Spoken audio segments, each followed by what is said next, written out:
sisi gelap kampanye calon presiden Indonesia. Kita lihat satu ini.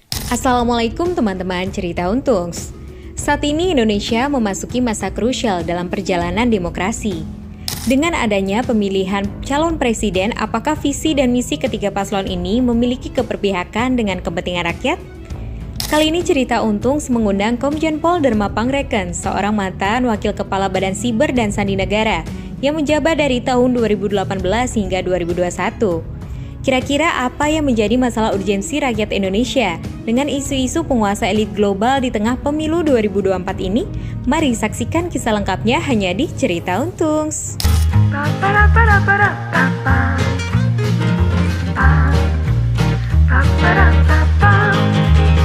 Assalamualaikum warahmatullahi wabarakatuh. Terima kasih teman-teman cerita untung yang sudah banyak mengirimkan masukan, input atau juga mungkin ide dan juga saran. Hari ini akhirnya kita bisa bertemu dengan tamu yang teman-teman ingin dihadirkan di tempat ini. Dan memang secara pribadi saya juga menonton konten-konten beliau di channel-channel yang berbeda. Menarik ya sudut pandangnya. Siapa tamu yang kita maksud? Beliau adalah Bang Dharma Pangreken. Iya. Makasih. Selamat siang. Ya, ini siang apa sore ya? Ini malam ya, malam. Malam.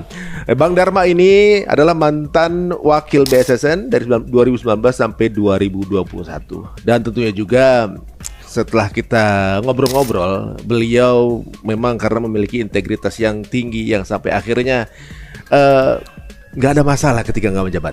Nggak masalah. Banyak hal yang menjadi pegangan diri sendiri ya. Nah, langsung aja nih Bang, kita mau ngomongin sesuatu yang sekarang sedang rame nih, yaitu kampanye capres. Wah, kalau pandangan Bang Dharma gimana sih? Dalam hal apa dulu? Ya, kan sekarang gini, masyarakat ini ditawarkan oleh tiga pilihan. Ditawarkan oleh siapa? Ditawarkan calon presiden, calon capres dan wapres. Oleh siapa yang menawarkan? Kok cuma 3? Boleh ya saya. Ya, boleh. Ini kan komunikasi kan harus. Oh, interesting. Kenapa cuma 3 ya? Kenapa nggak 5 pasang gitu ya? Kenapa nggak 6 pasang? Iya ya. Kenapa cuma 3? Itu pertanyaannya. Mungkin apa ya? Mungkin itu untuk mempermudah kali dari beberapa partai dengan kesan. Menurut siapa? Itu karena mungkin. Kalau menurut Bang Dharma, kenapa cuma 3? Justru tadi saya ajak berpikir dulu. Kenapa cuma 3? Berarti ada yang mempolakan 3 ini. Ada sesuatu apa memang udah regulasi pemerintah atau memang sudah ada? Ya karena memang mereka ya. Sekali lagi saya bilang mereka karena mereka ini sebenarnya shadow. Ada shadow. Shadow gitu. Dia ada tapi tiada. Ya. Yang dimaksud si calonnya atau pengatur sistem dan termanifestasi dalam regulasi. Regulasi yang dibentuk berdasarkan undang-undang pemilu bahwa harus lewat partai politik dan dengan persyaratan setiap gabungan partai atau partai itu harus 20% presiden threshold. Itu siapa juga yang? Ya tanya itu sebenarnya. Kalau ditarik ke belakang kan pasti ada maksud dan tujuannya, ada latar belakangnya. Oleh siapa bisa jejak digitalnya bisa ketahuan lah. Itu ya. Nah, itu tadi akhirnya tersajilah hanya 3. Berbeda dengan dari pilkada ya. Ada jalur independen. Lucu. Sama-sama pemilihan langsung tetapi regulasinya berbeda. Pertanyaannya ada apa? Jadi PR. Berarti ada kepentingan. Kepentingan siapa? Bukan kepentingan negara itu. Ya? Bukan kepentingan negara. Negara mana? Indonesia lah. Indonesia. Negara Indonesia yang dikuasai oleh asing. Sebenarnya Indonesia ini dikuasai asing. Ya. Tandanya apa? Lewat regulasi. Buktinya bahwa kita secara regulasi itu dikuasai oleh asing, itu buktinya apa? Kalau seseorang berhutang kepada seseorang, apakah kita tidak dikuasai? Tanpa sadar kita sudah dikuasai secara moral, secara psikologi. Kita berhutang sehingga kita dikuasai. Karena manifestasi sistemnya harus mengikuti yang memberikan hutang. Nah, ini mirip dengan beberapa episode kita yang lalu bahwa penetapan hutang kepada satu negara adalah sebuah pola atau cara untuk menguasai kebijakan dari negara tersebut. Betul. Makanya jadi pertanyaan kan, kemarin saya juga bingung. Cina berhutang, Amerika juga berhutang, yang utangin siapa? Kan kita bingung. Ini kaya banget nih orang nih. Yeah. Semua negara dia utangin kan gitu kan. Berarti duitnya nggak berseri nih. Berarti bukan negara, swasta. Siapa swastanya? World Bank itu kan swasta. Jadi World Bank itu bahkan lebih kaya dari semua negara digabungkan. Iya, karena mereka yang mengatur regulasi bank of the world. Makanya dia bilang World Bank. Milik siapa? Ya milik mereka. Merekanya siapa nih? Mereka ini non-state actor, adalah kelompok kecil, ya, elit global, yang ya mereka ini siapa? Kalau di bidang perbankan ya Rothschild. Di perbankan. Ya.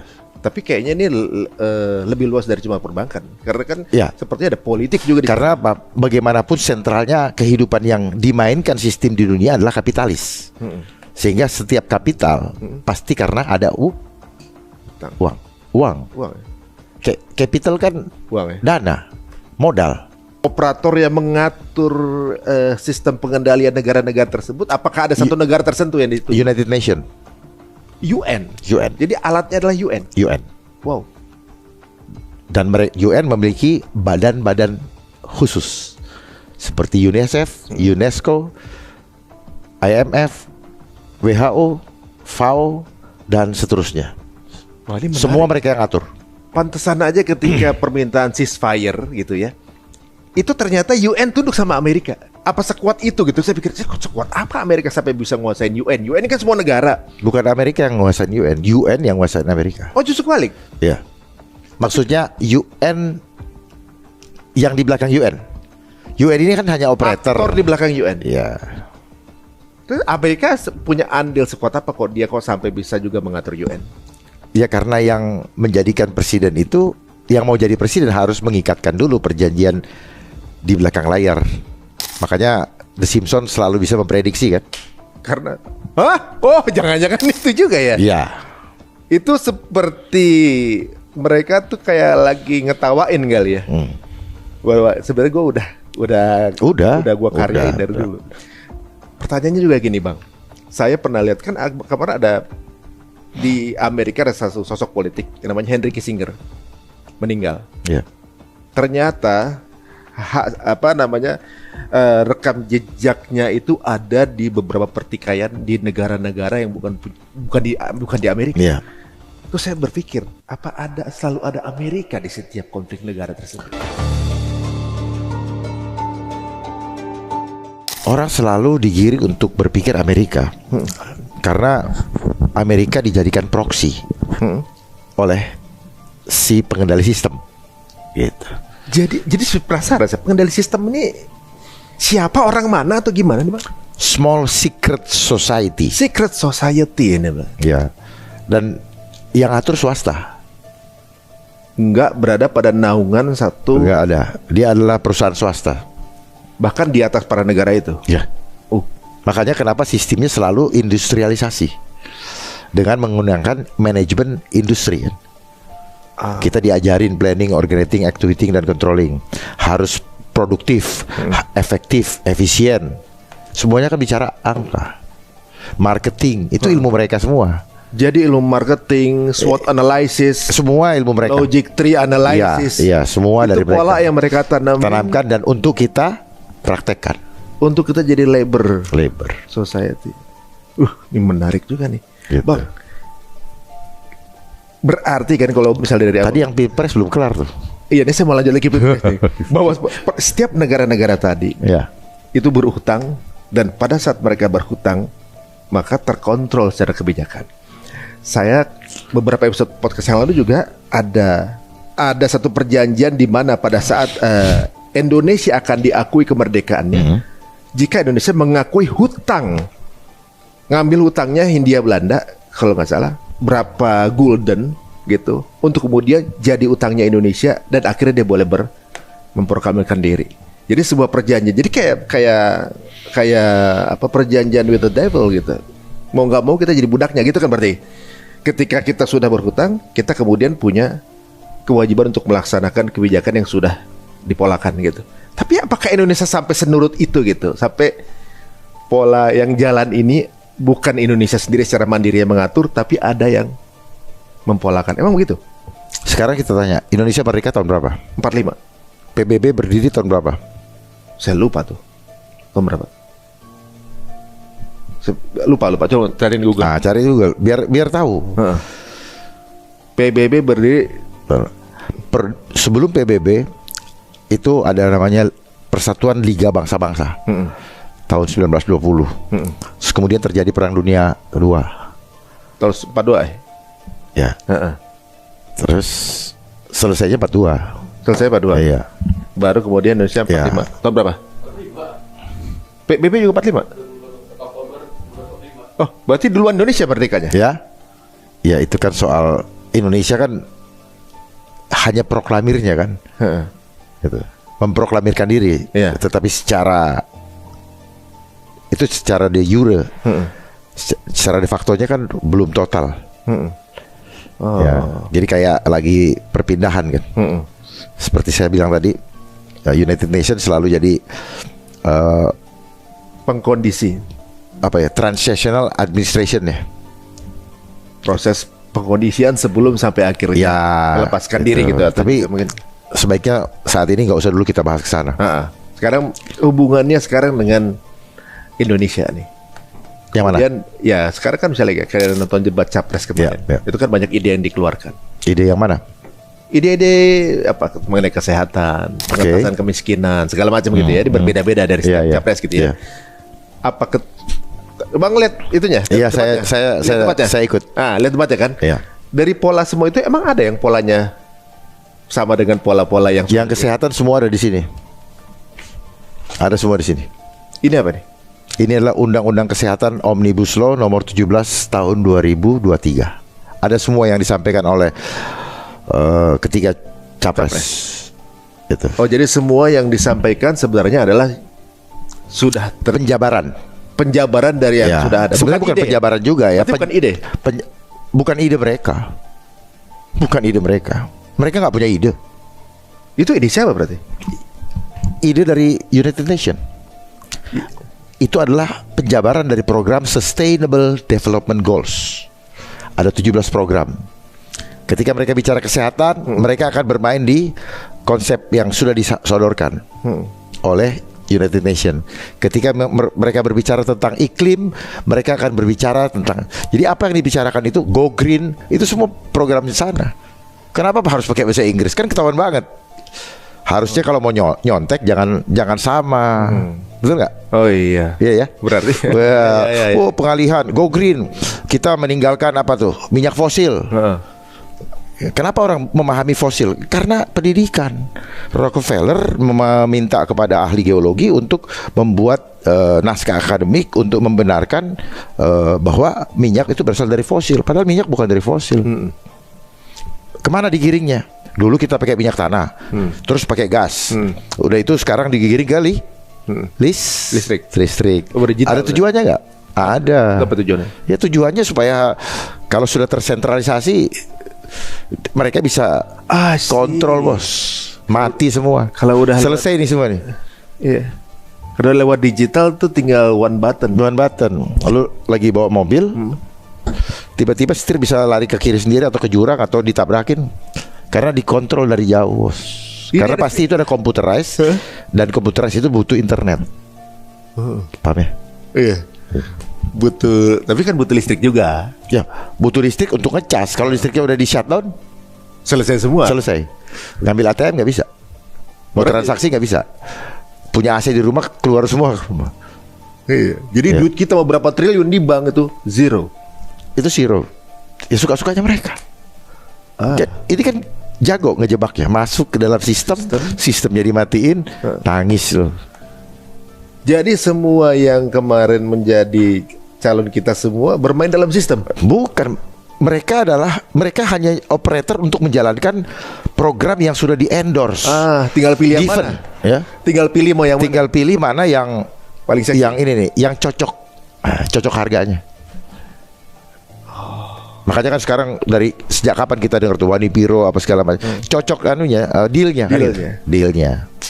Ini nih SDGs yang dimaksud ya. Ya, ini SDGs. Lihat lambangnya di sebelah kiri aja apa, United Nation. Mereka yang membangun sistem pendidikan diseragamkan di seluruh dunia. Walaupun pendidikan itu dimulai tahun 1902 disiapkan oleh Rockefeller dengan pembuat kurikulumnya adalah Frederick Taylor Gates. Bang, ini nih menarik ya. Ini yang atas ini adalah kampanyenya.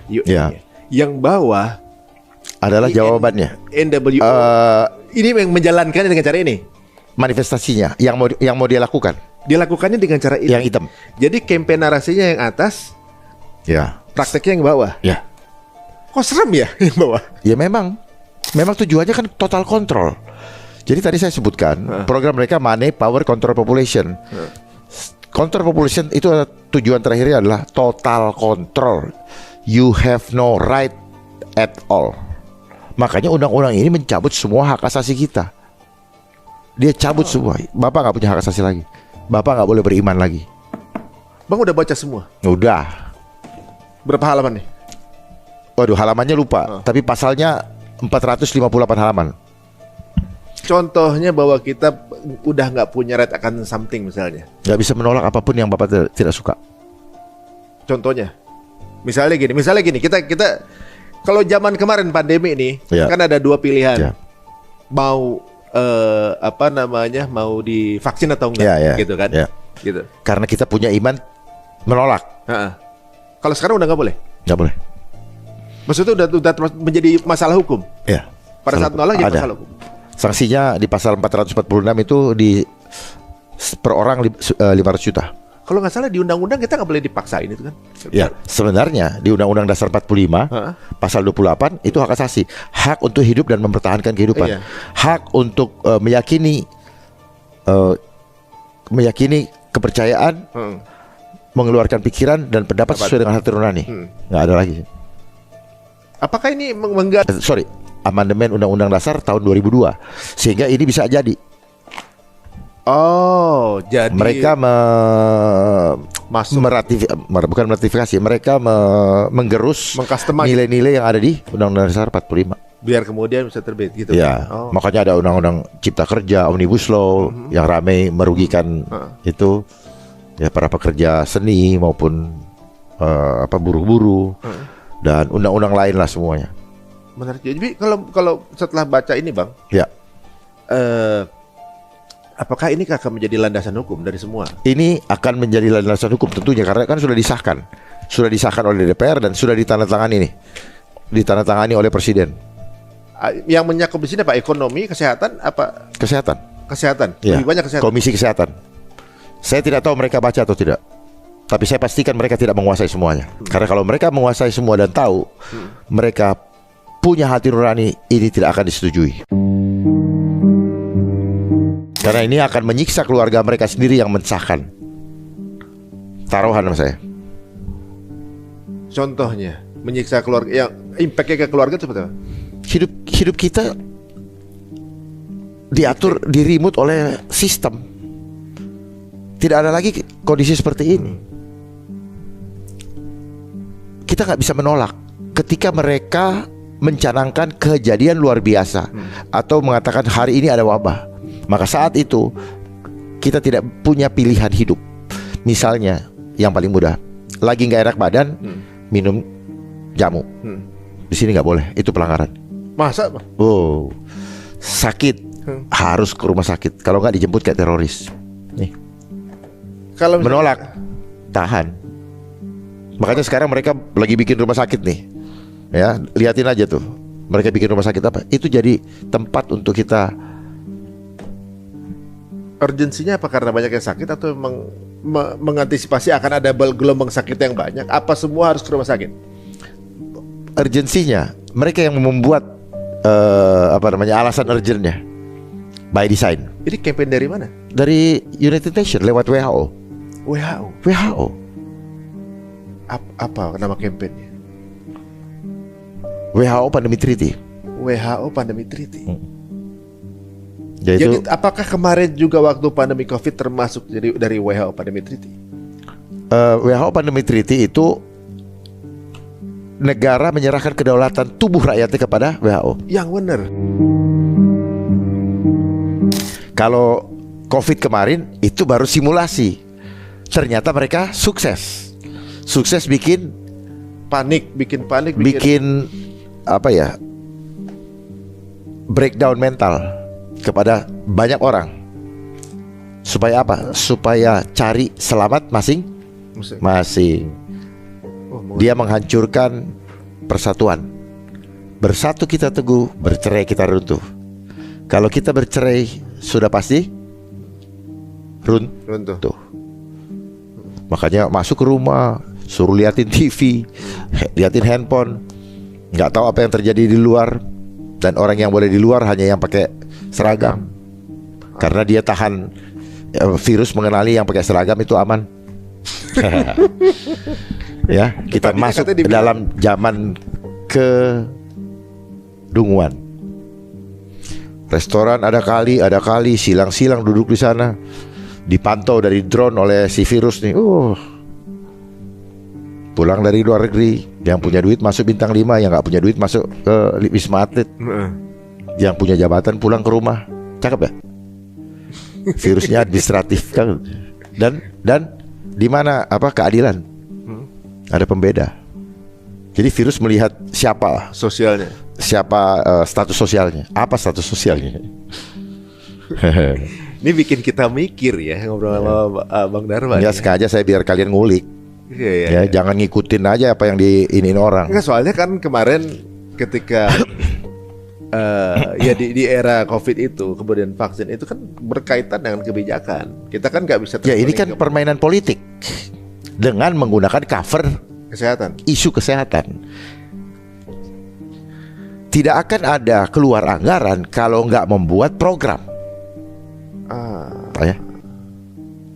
Anggarannya dari mana? Anggarannya dari yang ngasih anggaran. Kan suka ada tuh laporan, Indonesia hutang sekian. Jadi sampai kapanpun Indonesia nggak akan pernah bebas hutang. Boro-boro yang ada ini memperbanyak hutang. Mengikuti program mereka dengan alasan melindungi keselamatan rakyat sebagai hukum tertinggi. Tujuannya apa? Ekonomi jadi berantakan kan. Setelah ekonomi berantakan, yang ada apa? Bagi-bagi sedekah tuh. Ekonomi berantakan, orang jadi butuh. Ya pastinya kan, karena manusia selama ini berpikir dia hanya bisa hidup kalau ada uang. Kenapa? Untuk membeli makanan kamu harus punya uang. Untuk punya uang kamu harus punya pekerjaan. Untuk bekerja kamu harus mempunyai persyaratan formal untuk melamar. Untuk punya persyaratan formal kamu harus melalui pendidikan formal. Ya kan? Ya, polanya seperti itu, Pak. Gitu. Jadi akhirnya belief sistemnya juga seperti itu. Apalagi dibangun dibangun pemahaman bahwa menabunglah hemat pangkal kaya. Menabunglah untuk hari esok tua. Jadi masa tua adalah masa yang mengerikan. Ya. Sehingga lakukan segala usaha untuk mempersiapkan masa tuamu ketika kamu sudah tidak mampu lagi melakukan aktivitas. Kan kira-kira begitu? Iya, betul nggak? Iya, gaji kecil, lakukan apa saja dengan cara ngebohongin orang lah, belaga bagaimana lah, marketingkan dirimu lah, ya, melacurkan harga diri lah. Yang penting dapat tabungan untuk hari tua. Itu. Melacurkan diri itu apa ya? Harga diri lah, idealisme lah, dan segala macam demi hari tua. Makanya asuransi laku nih. Ya itu. Tapi kan begitu ditagih juga sekarang nggak gampang juga. Nggak gampang juga. Banyak sekali persyaratannya. Waktu ngerayu jago banget. Iya. Pas ditagih, yang klaim susah. Iya. Yang ngerayu kita apa? Wanita-wanita itu kan. Ya. Setelah kita cari lagi dia udah dipecat, udah keluar lah misalnya dari situ. Ketemu orang lain lagi, beda lagi dia treatmentnya. Wow, itu memang sudah dipolakan seperti itu. Memang. Saya pernah dengar nih Bang, mungkin bukan di Indonesia ya, bahwa salah satunya Abang tadi udah mulai dengan cara ketika sudah miskin, kemudian butuh makan harus pakai uang, gitu. Nah, padahal makan tidak perlu punya uang. Iya, mestinya kan seperti itu. Tinggal tanam. Iya, di Indonesia ini bukan lautan hanya kolam susu. Gitu kan. Mana lagu itu? Nah, bukan di sini sih saya ngomongnya. Jadi ibaratnya, kenapa takut? Enggak, entah di sini sama atau enggak gitu maksudnya. Oh, gitu. Jadi program pemiskinan itu dilakukan untuk bisa supaya kebijakannya bisa dikontrol dengan cara pada saat udah lapar. Ya kayak di Ethiopia lah. Butuh uang kemudian supaya dia bisa punya uang, dimiskinkan. Jadi ketika ada satu campaign tertentu, dia memilih bukan karena hati nurani, tapi karena butuh uangnya. Ya, otomatis orang tergiring ke sana karena sudah dibangun kondisi yang sulit sehingga dia butuh. Jadi udah loh, siapa aja pokoknya yang ngasih duit. Jadi pragmatis gitu kan. Makanya kan demo juga kan jadi industri. Demo jadi industri kan, untuk merekrut orang-orang yang demo kan. Makanya banyak yang kita ketahui, banyak yang dibayar. Bisa dipakai sama siapa, ya kan. Terus jadi gini, setiap masalah terjadi atau diciptakan untuk menjadi industri. Dibikin demand-nya dulu. Ya butuh massa kan. Hubungin orang yang punya kekuatan massa. Deal dulu, Wani Viro. Cocok harga main. Kayak capres sekarang ini juga dong. Ya bisa dicek. Banyak-banyakan follower. Tinggal dicek aja secara hati nurani. Hati nurani kita masing-masing bisa menjawab. Ya, lidah tak bertulang. Mulut berboleh kata apa saja. Tapi dalamnya hati nggak bisa dipungkiri. Berarti kita mungkin bisa mendengar. Sehingga banyak orang kehilangan idealisme hanya demi. Makanya kan akhirnya orang dikirim kuat-kuatan finansial. Terserah dapat dari mana hasilnya itu. Coba aja cek kalau mau dicek loh. Bagaimana sih ngitungnya sampai habis itu? Dari mana semua? Dan uang itu dari mana? Ya dari mana semua. Jadi jangan terlalu berharap mendapatkan seorang pemimpin yang amanah kalau dia tidak takut sama Allah. Takut sama Allah itu bukan nggak perlu dilihat masyarakat. Allah mengontrol batinnya di dalam menjalankan regulasi itu, di dalam meraih apa? Ya, meraih yang meraih amanah untuk melayani rakyat. Karena jadi industri kan? Industri, benar. Tuh, pamflet iklan itu kan ada nilai ekonominya, Bos. Jadi hidup dengan euforia ini kaos segala sewa gedung, sewa baju, sewa bus, sewa jalan kan. Jadi uang pindah dulu ke sana. Nanti ada peristiwa uangnya pindah lagi ke sini gitu doang. Cuma mindahin itu aja loh. Iya. Ya. Berarti nanti kalau saya bohongin Bang Ari, uangnya Bang Ari pindah ke saya. Saya dibohongin. Jadi lucu ya selama isu Covid ya. Bang Ari mungkin pernah melakukan bohong nggak? Pernah berbohong nggak? Pernah membuat berbohong dengan direncanakan nggak? Pernah lah pasti. Nah sama, ketika dibohongin kena prank loh. Itu prank itu istilah mereka juga, Mas. Dan saya pun dalam sisi politik dibohongin pernah banget. Gitu. Iya, jadi ibaratnya. Iya jadi kita sebenarnya selama perjalanan hidup kita dilatih untuk saling jago-jagoan ngebohongin. Jago-jagoan nutupin modus operandi kehidupan kita. Sandiwara kehidupan kita, drama kehidupan kita. Karena kita berjalan dalam kehidupan formal, akhirnya kita bertampil dengan tampilan formal. Makanya pakaiannya apa? Pakaian formal. Akhirnya imannya iman formalitas. Apa yang ada di fasad aja nih, yang kelihatan aja. Makanya yang ada sekarang ibadah hanya ritual, tidak spiritual atau postingan ya. Kalau begini, kalau kita mendengar dari orang yang tidak bisa terbeli, sah nggak? Jadi gini, kita lihat ya, maksudnya kita bisa paham orang ini udah terbeli, orang ini udah terkonfirmasi, nggak mungkin, pasti ada bisnis di belakangnya gitu ya. Tapi ada juga orang-orang yang nggak mau karena ngerasa nggak bisa hati nurani gue dibeli, gitu kan. Dan kemudian kita ngelihat kira-kira dia condongnya kemana, gitu. Itu boleh nggak begitu? Boleh apanya? Boleh, ya boleh kan tentunya dalam pilihan itu kita menentukan salah satu. Walaupun tadi Bang Dharma bilang semuanya mereka itu ada dalam satu pola sistem gitu. Tapi walaupun begitu kan kita mesti memilih salah satu nih. Itu. Memang life is choice. Tapi ambillah keputusan berdasarkan imanmu. Hidup adalah rangkaian dari keputusan. Keputusan berdasarkan iman. Jadi pilihanmu itulah gambaran imanmu. Jadi jangan jadi terserah. Misalnya ada juga keputusanmu adalah gambaran daripada imanmu. Clear kan? Clear. Tanpa menyalahkan siapa-siapa. Life is choice. Saya tidak menyalahkan siapa-siapa karena kita semua adalah korban daripada sistem yang membentuk kita sehingga kita terbentuk.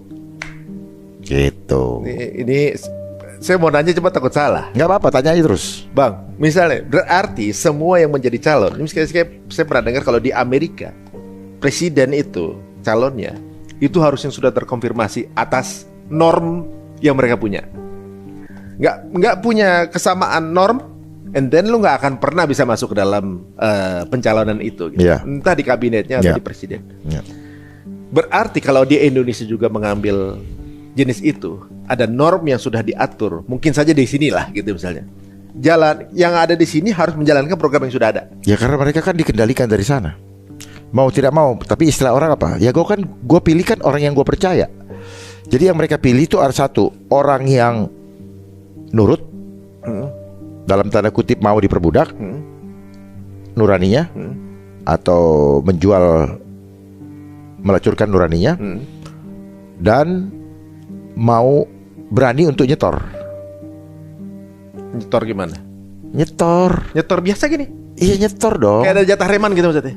Iya, apalah namanya. Kalau nggak akan kepake, bos. Ini dalam skup kecil saja. Mungkin banyak yang menentang, ya, karena yang menentang pasti orang yang berada di dalam permainan. Dalam circle itu. Ya, itu aja lah. Ya, itu. Ada yang bilang, oh mungkin ini apa merasa. Bukan itu maksud saya. Saya ingin meletakkan kembali kepada apa sih yang seharusnya kita jalani, bukan apa yang perlu demi demi keinginan hawa nafsu kita. Jangan. Nah, kalau dari program yang ditawarkan para calon tadi, semuanya udah familiar semuanya familiar. Ada di ke-17 program itu. Semuanya. Ada apa kalau nggak salah? Satu, no poverty, mengentaskan kemiskinan, kemiskinan. Zero hunger. Oh, kelaparan. Zero ya. Gak ada lagi yang lapar. Gak ada yang lapar, tapi makanan dari gue. Food GMO food, genetic modified organism. Jadi gak ada yang lapar, tapi makannya pakai makanan sudah dikondisikan. Ya, sintetis. Bahkan sekarang sudah ada daging sintetis diproduksi di Inggris. Kalau jenis kayak begitu memang sudah macam-macam. Ada nasi palsu aja, ada. Ya, dan sebagainya. Jadi program gak ada yang keluar dari sini. Gak ada. Makanya kan kenapa ini yang lihat di mana-mana. Setiap kali ada event Asian Games, SEA Games, itu goals bunderannya itu. Kenapa itu warnanya pelangi alangkah indah. Ngajak mikir kayaknya Bang. Karena dia tujuan mereka adalah menghina perjanjian Tuhan dengan manusia. Pelangi itu tanda perjanjian Tuhan dan manusia ketika selesai air bah di zamannya Nuh. Muncullah pelangi. Dan pelangi bentuknya seperti busur begini. Nah, inilah lambang daripada seperti itulah kondisi bumi. Di atasnya ada kubah seperti kaca. Tapi nantilah itu. Kayaknya kita akan ada next pembicaraan nih mengenai hal ini. Nah, 4, equality education. Apa yang terjadi? Cancel culture. Makanya merdeka belajar. Jadi merdeka belajar. Cancel culture. Kenapa menteri-menterinya juga harus menjalankan konsep dari sana? Sekolah dari jam 7 sampai 4 sore ngapain?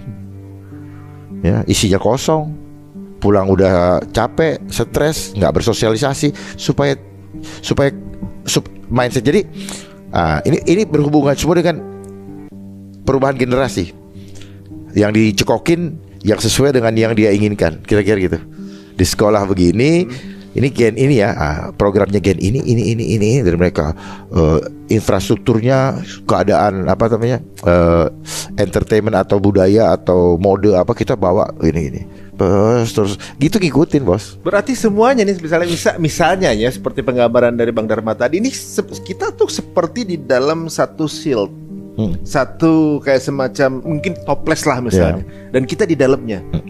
Di satu toples ini kita kayak kodok. Udah ikut main aja di dalam kayak kodok sistem itu. Kecuali kodok di dalam apa tuh? Di dalam air rebusan itu.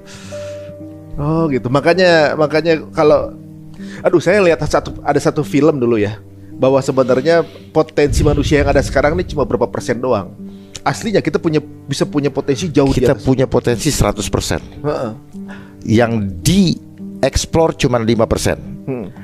Tetapi yang diserap hanya 2-3%. Jadi kita ini jadi orang cengeng karena kita nggak tahu potensi diri kita.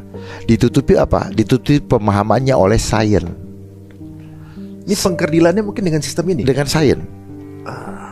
Dan sains itu kurikulumnya berupa buku-buku yang udah disiapkan dan diberikan pengajar yang tidak tahu isi buku yang dia ajarin juga benar apa enggak. Yang penting bulan depan dapat gaji, angka. Ini masuk lagi ke arah situ deh. Iya kan? Jadi sebenarnya gini teman-teman, kalau punya sesuatu inovasi, benar juga berarti ungkapannya think out of the box berarti ya. Out of the box. Berarti di luar dari toples itu. Ya, begitu disampaikan kepada orang dibilang lu halu. Padahal mereka yang ngajarin kita breakthrough, langkah terobosan. Begitu kita buat terobosan, yang ini nggak mau, bilangnya lu halu, lu cocokologi dan sebagainya. Padahal kita mau buka rahasia. Dan yang bisa mengetahui rahasia itu orang-orang yang punya kecerdasan spiritual, yang bisa melihat benang merah. Makanya ada istilah benang merah kan? Ya. Sebenarnya kan kayak infrared ya. Sebenarnya nggak bisa dilihat oleh mata kan, kira gitu. Tapi ada. Tahu-tahu tembak, nggak sadar. Nah itulah yang saya bilang apa? Connecting people. Apa yang connect adalah signal dari sel ke sel. Saya punya sel dengan Bang Ari itu connect sebenarnya. Cuman karena nggak tahu bahwa ada kita perangkat itu ada, kita nggak pernah konekkan, benar juga. Gitu. Berarti sebenarnya kita juga sama Tuhan dia punya. Loh, makanya Allahu Akbar itu ada karena dia bersemayam di dalam hidup kita. Bukan cuma dalam konsep Allahu Akbar. Kalau di Kristen, roh yang ada di dalam aku lebih besar daripada yang ada di dunia ini. Jadi kita nggak perlu takut sebenarnya. Tetapi konsep takut itu dibangun sejak sekolah bagi manusia yang berdosa. Itulah kenapa Hawa sama Adam menjadi muncul rasa takutnya ketika dia makan buah kuldi atau buah pengetahuan yang baik dan logo Apple dimakan itu ya. Ya, itu yang membuat awal takut muncul. Makanya orang salah selalu takut. Takutnya di mana? Takutnya karena apa? Rewardnya adalah punishment. Sanksinya ya. Ini akhirnya orang kalau sudah berbuat salah nggak mau ngaku karena ada sanksi. Dimulai dari rumah. Orang tua bisa marah. Dari bangun pagi takut telat sekolah, takut sama guru, takut ngerjain PR, takut salah.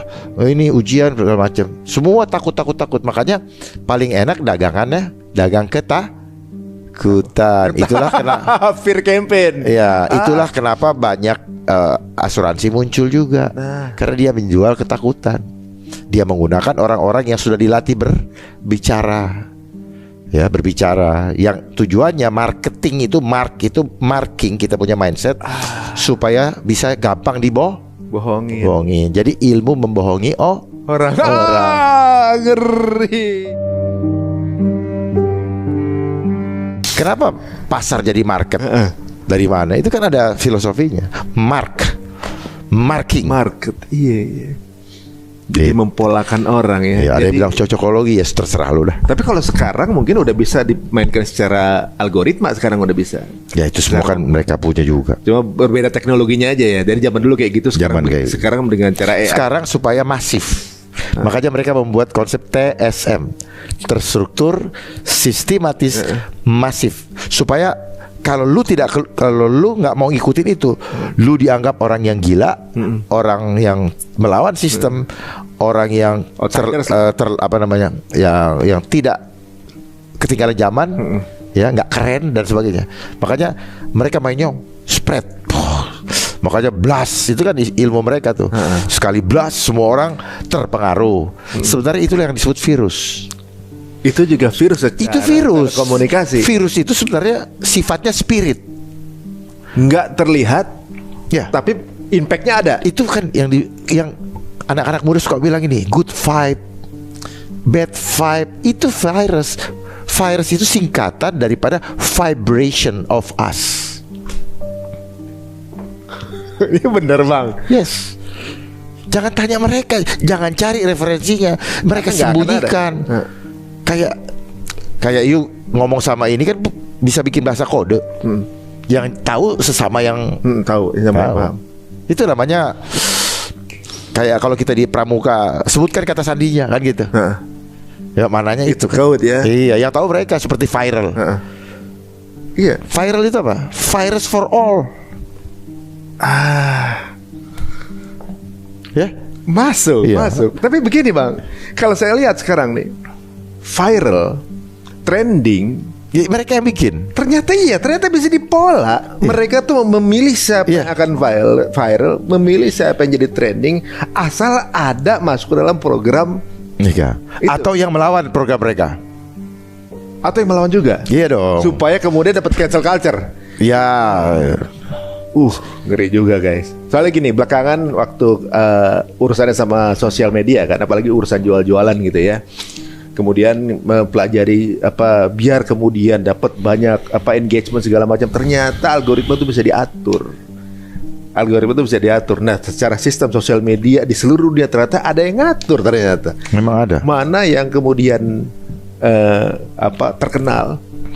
Artis terkenal kebanyakan yang terkenal yang begini-begini kan kebanyakan. Ya, algoritma itu kan diatur dengan itu apa tuh yang 01 001. Iya, titik 1001. Ya, single double beat kalau salah. Nah, itu bisa diatur dan bisa memilih, dan huruf bisa misalnya 00 gini, huruf ini nih maksudnya. Dan mereka bisa pilih siapa aja yang bakal viral, siapa aja yang bakal jadi trending. Jadi orang sekarang menuhankan itu kan? Ya. Makanya dibilang Mbah Google. Kepengen berada di posisi itu. Dan di Google tidak semuanya kebenaran itu ini kan. Tapi jadi begitu sekarang. Ya, artinya apa? Yang tidak sesuai dengan agenda mereka harus take out. Jadi ibaratnya ketika kebohongan dilakukan secara masif, jadilah kebenaran. Pengetahuan yang kita dapat dulu sebenarnya dia sudah nanamin tuh, supaya kita sama-sama mengimani itu. Ada kayak teori Darwin lah. Ya udahlah semua itu. Tiba-tiba dari monyet lah, gini segala macam yang ya jadi orang seperti punya second option jadi spiritual kita bener jadi lepas keimanan kita yang. Sains ini tujuannya ke sana. Karena memang di masa seperti ini sains berkuasa betul. Ya, makanya bilang terima vaksin. Ini kan hasil sains. Betul? Jangan percaya yang menciptamu. Jahat sekali gak? Berarti iman lu rontok dong. Jangan percaya yang menghadirkanmu. Pembohong dia tuh. Lu tuh lemah. Itu lu ibarat mobil tuh lu tuh produk gagal. Ini percaya sama kita. Padahal yang ngomong begitu dia juga ciptaan yang maha kuasa, yang gak bisa nolong diri dia kalau bukan dia.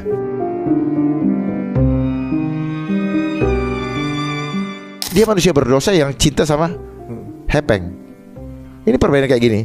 Sarange itu kan mainan mereka juga. Oh, ini gitu kan? Iya. Kode juga ya? Kode juga. Dan terus main orang drakor lah, apa segala macam, orang digiring. Kenapa tiba-tiba ada BTS? Mereka juga yang skenario kan semua itu yang supaya menjadi terinspirasi. Berangkat dari begini-begini, dulunya begini. Itu yang saya bilang tadi. Bentukan trending dari polanya yang sesuai. Polanya yang dibuat oleh mereka. Dan mereka bisa pilih orang. Kalau enggak, jangan harap lu akan dikenal dunia. Kalau nggak masuk, termasuk yang fame, yang di jalan di Los Angeles tuh, Wall of Fame. They are part of system. Maka kalau nggak masuk. Itu American Dream. Orang kepengen semuanya sampai ke posisi ya, gitu kan. Itu yang dipolakan juga. Polakan juga. Wah, ini sejak kapan pola ini berjalan? Dan pertamanya siapa sih, Bang? Yang kemudian punya ide ini, kalau menurut saya bilang ini punya ide masuk jenius. Ini track panjang. Memang jenius, makanya mereka kelompok Illuminati kan. Illuminati kan orang yang sudah tercerahkan. Dia mengerti semua tentang alam semesta. Tetapi dia bagikan ke kita, dia tidak mau bagikan yang nir materialnya. Dia ajarkan kita hanya yang material supaya manusia-manusia dungu dalam materialistisnya. Jadi kita didungukan dalam 1 abad terakhir ini. Ya, makanya kata logi, teknologi, biologi, psikologi, sosiologi, dan semua yang pakai logi, akar katanya adalah dumb atau foolish, dungu atau bodoh. Dari mana itu, Bang?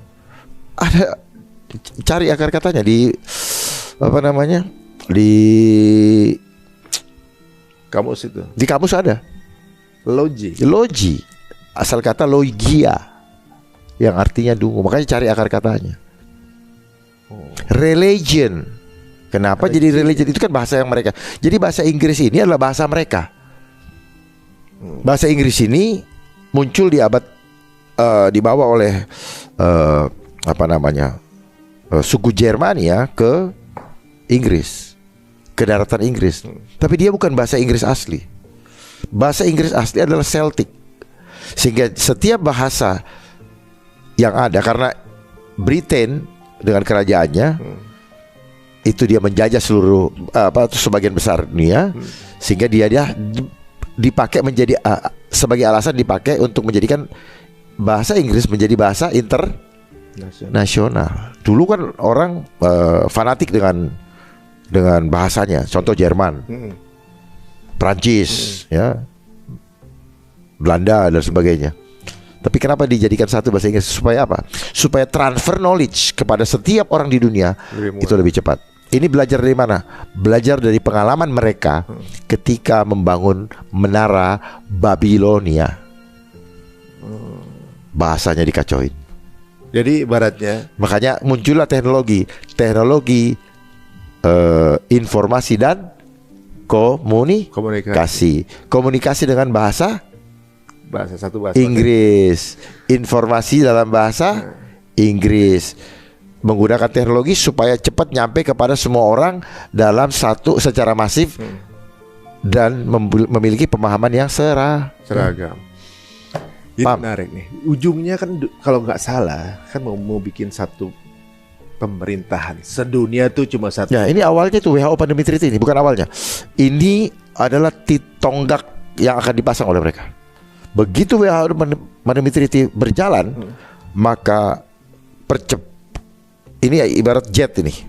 Kecepatan menuju ke one world government yang akan mereka canangkan tahun 2030.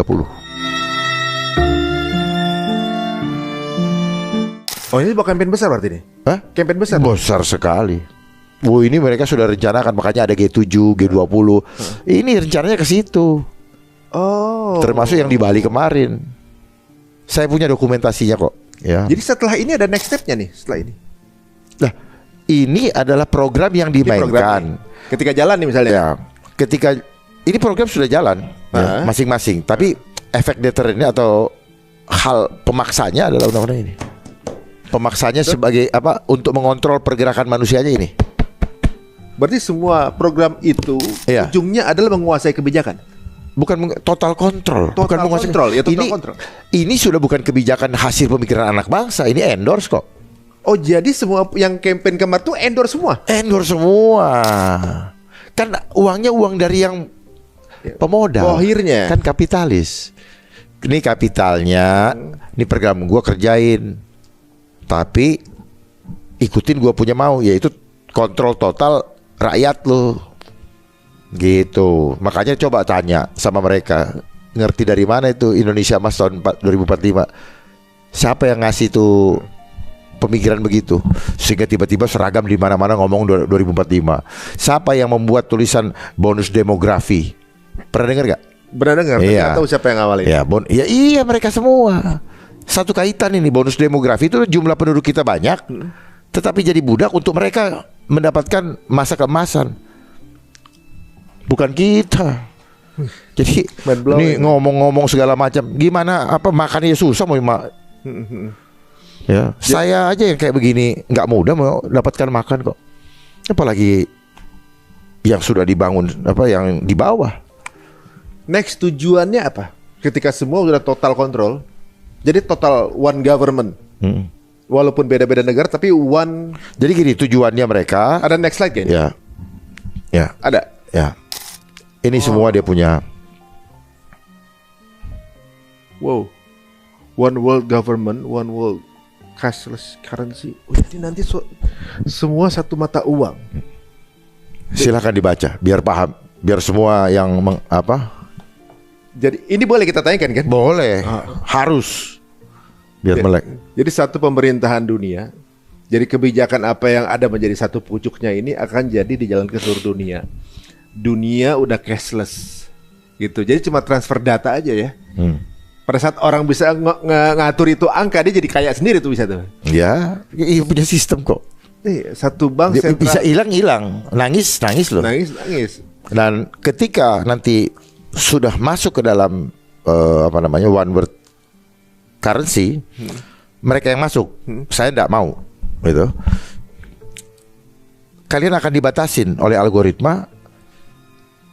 Jarak jangkau belanjanya, misalnya Mas Ari, dari sini cuma 1 kilometer, lewat dari situ nggak bisa. Tapi ada duit gue, ya nggak bisa. Jarak lu udah diatur sama sistem, hanya 1 kilometer. Yang satu ya, saya mau beli makanan ini atau barang ini, terus tiba-tiba algoritma tidak mengatur itu boleh dibeli, ya nggak bisa. Jadi kita jadi kayak budak dong. Ini total kontrol itu budak total sampai no left behind. Itu no left behind yang diomongin oleh mereka yang nyapers itu sebenarnya nggak ngerti mereka tuh. No left behind ini adalah Tuhan menginginkan tidak ada satu yang tersisa tertinggal ikut iblis, ikut dajjal. Tetapi yang sedang dimainkan program ini adalah program dari sistem dajjal agar semua tidak ada satupun manusia yang tertinggal kembali kepada Tuhan. Paham? Itu makanya total kontrol. Yang mengontrol kita fitrahnya adalah yang berhak adalah Tuhan. Mereka bermain sebagai Tuhan, playing God untuk mengontrol dunia dan diambil. Makanya Bill Gates sudah mendaftarkan ID 2020 dengan nomor 060606. Gitu. Ngeri ya Bang Darman ya. Ini mirip-mirip, saya juga boleh dengar juga, tapi nggak tahu cocokologi atau nggak teman-teman ya, bahwa bahasa Inggris future, masa depan, itu kalau di dalam Islam futur itu artinya lemah iman. Jadi masa depan pemilik iman itu udah mulai lepas-lepas ya tujuannya. Jadi setiap kalimat yang mereka buat itu sebenarnya ada maknanya. Ada maknanya. Busy juga itu, being under Satan yoke, di bawah cengkeraman iblis. Jadi sibukkan dirimu sesuai dengan keinginan. You have no time for God. Man. Coba lu hitung, sehari berapa lama lu kasih waktu buat Tuhan dengan lu bisnis. Bisnis kan being sibuk lah ya. Gak tau sibuknya nggak jelas apa pokoknya. Pokoknya asal bukan nginget Tuhan ya, busy. Ya, jadi iblis bilang itu, gue kasih semua, tapi satu, jangan pernah punya waktu buat Tuhan. Ya itu dia anggap kita musuh. Gitu. Nah, sustainable ini, sustain itu apa? Sepanjang masa sebenarnya, berkelanjutan dalam kontrol yang tak berhenti sampai jiwa. Jadi bukan cuma tubuh kita pergerakan dia, ini jiwa kita ingin mereka kontrol sampai supaya jangan pernah punya loss iman sekali. Makanya dia perlu gelombang yang akan ditanamkan di kepala kita, di tubuh kita, supaya nanti semua langkah kita tuh bukan langkah iman. Tidak ada lagi kenal siapa pencipta kita. Semua jadi robot. Ya. Tiba-tiba ini lihat pandang begini, tiba-tiba tak bangun, terus kenapa Pak Ari kayak gini? Bukan lu lagi, gue udah style dari jauh frekuensinya. Kesurupan gitu ya, udah diatur ya. Iya, dia bikin senatural mungkin. Makanya film-film sudah dibangun kan seperti itu, tiba-tiba dia kok jadi orang lain ya. Jadi kayak orang kesurupan, kayak orang kemasukan. Tapi belum kan sekarang kan? Belum kan? Ya dalam kehidupan sehari-hari sudah mulai banyak. Baik secara spiritual, ini kan ilmu spiritual yang dimanifestasikan dalam fisik. Ya. Dia copy paste, makanya ada istilah copy paste. Itu bahasa mereka. Dia mengcopy kuasa Allah. Seolah-olah kontrolnya jadi punya mereka. Bukan seolah-olah, mereka memang mau. Mereka ini kaki tangannya Dajjal untuk mengambil jiwa yang adalah milik berharganya Tuhan, supaya jangan menyembah kepada Tuhan. Supaya worship of science, bukan worship of God. Memang ada agama yang Scientology. Ya, jadi gitu, worship of God-nya lupain. Jadi sains ini membuat orang lebih percaya, lebih menyembah kepada hasil sains, bukan kepada yang menghadirkan gue. Kan tolol kan? Apa nggak sedih Tuhan? Gue yang hadirkan lu nggak percaya, lu coba-coba sama gue. Gimana kalau kira-kira begitu? Misalnya sama sekarang lagi di pur aja berarti sekarang. Ya, kalau kayak pegawai. Lu ada di sini, lu nggak percaya sama kita tuh harus seperti anak kepada bapaknya. Percaya penuh. Kita nggak pernah nanya, Pak, bapak punya uang nggak? Pokoknya taunya bapak kasih makan aja. Gitu. Begitu harus hubungan kita dengan Tuhan. Nah, si ini pengen begitu juga perlakuan kita. Playing God berarti. Ya. Supaya kita berharap makan sama dia. Tapi ini semua racun, baik racun iman maupun racun terhadap tubuh kita. Berarti yang bisa ngalahin ini hanya untuk mereka yang memiliki iman berarti ya? Of course dong. Yang nggak menggantungkan, hanya makhluk-makhluk yang takwa. Benar. 100%. Yes. Nggak bisa. Makanya cinta itu harus 100%. Ya. Bini lu tahu, lu sisain 10%. Oh iya, benar. Angkut koper dari rumah. Jadi kita tuh nggak bisa prasmanan guys, ngambil yang kita suka doang. Harus 100%. Memang tidak mudah, karena sistem bikin hidup sulit. Sehingga kemudian suka ada tawaran-tawaran. Ya habis gimana lagi? Iya, nggak ada pilihan. Iya, gue kan mau kerja. Tuh gue makan apa? Ada gitu. Kata Tuhan, lu nggak pantas kembali ke rumah gua yang mulia, tempat gua yang mulia. Kecil banget lu takut terlalu hina. Lu menghina tempat yang mulia ini. Dia tidak memilih orang yang banyak duit. Gitu. Dia yang memilih orang yang betul-betul takwa dan punya akhlak. Orang beradab. Bagaimana mau beradab? Adil aja enggak. Kenapa nggak adil? Manusia mengukur status orang dari apa? Jumlah angka yang dia miliki, baik yang terlihat maupun yang tidak terlihat. Semuanya disembah-sembah. Woi, hebat-hebat. Berarti angka lah jadi Tuhan sekarang. Iya memang. Dan itu buat di mata Tuhan, itu kompetitor utama. Tuhan adalah angka. Untuk orang-orang sekarang yang yang itu. Ya, mungkin saya juga termasuk. Bukan hanya uang.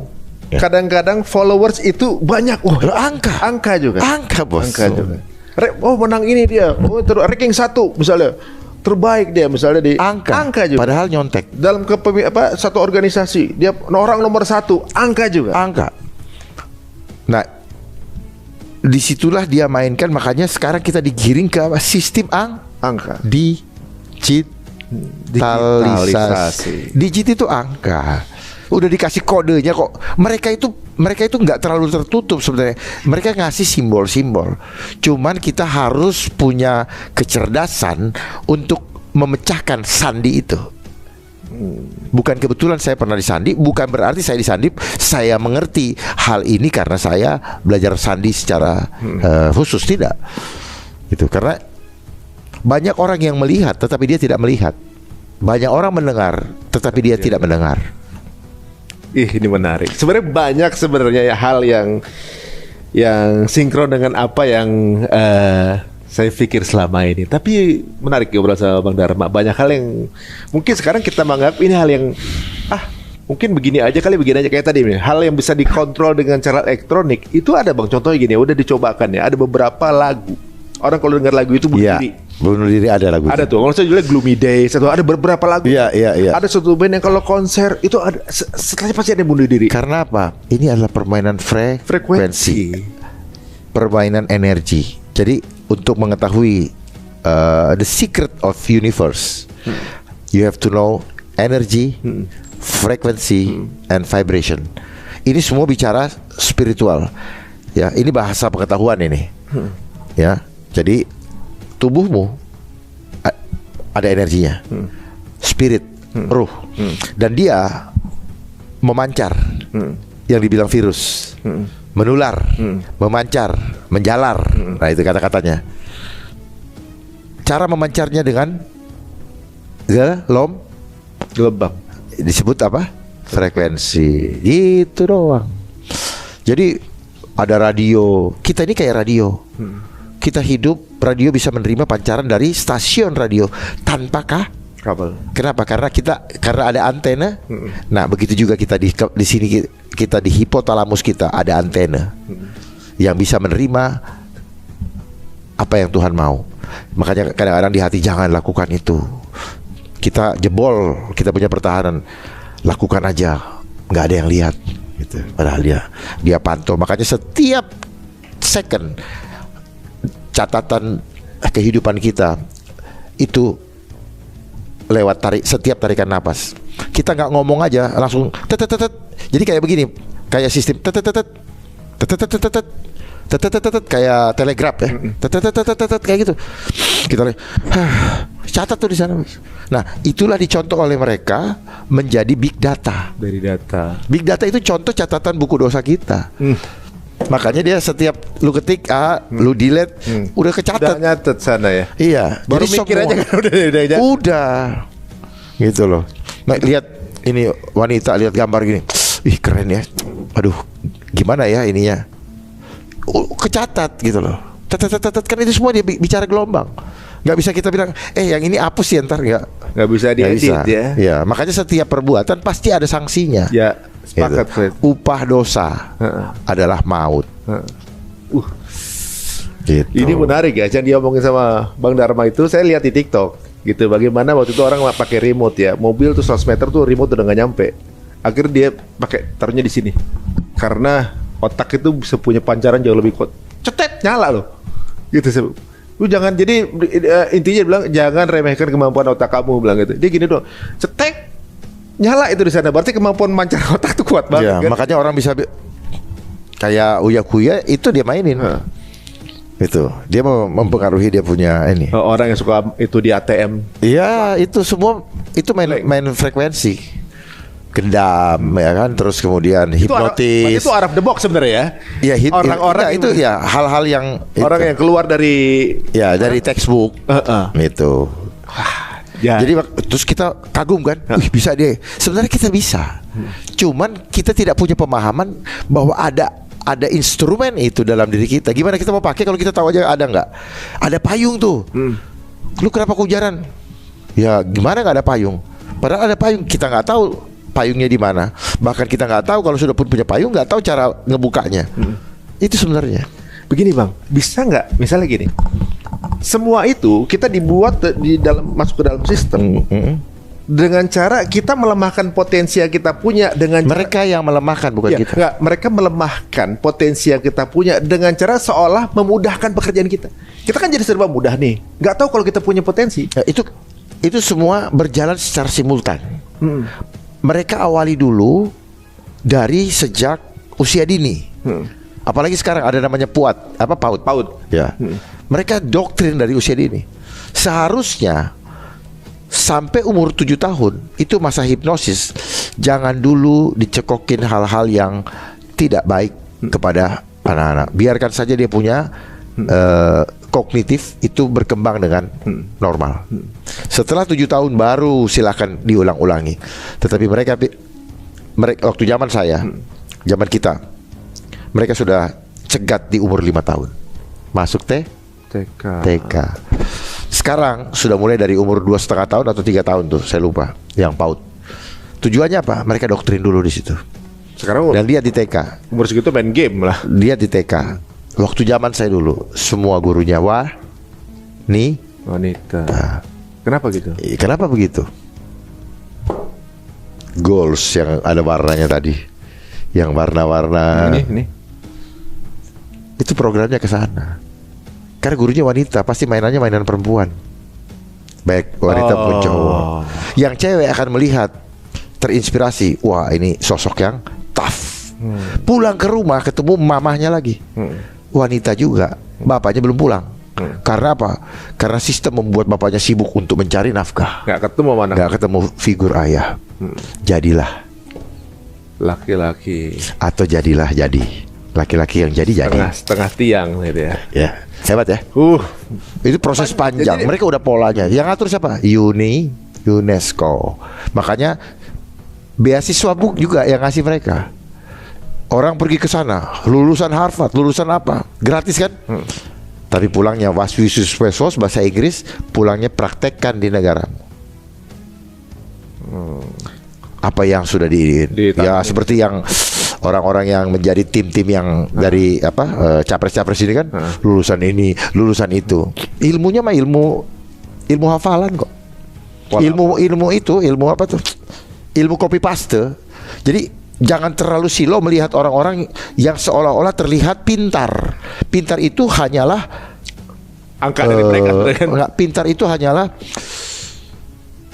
terminologi yang diberikan kepada mereka yang copy paste dan dikasih status sosial, strata sosial sebagai sarjana, sehingga mereka harus mempertahankan kredonya, ya, harga dirinya, eksistensinya. Oh, sarjana kok, ya ilmunya itu.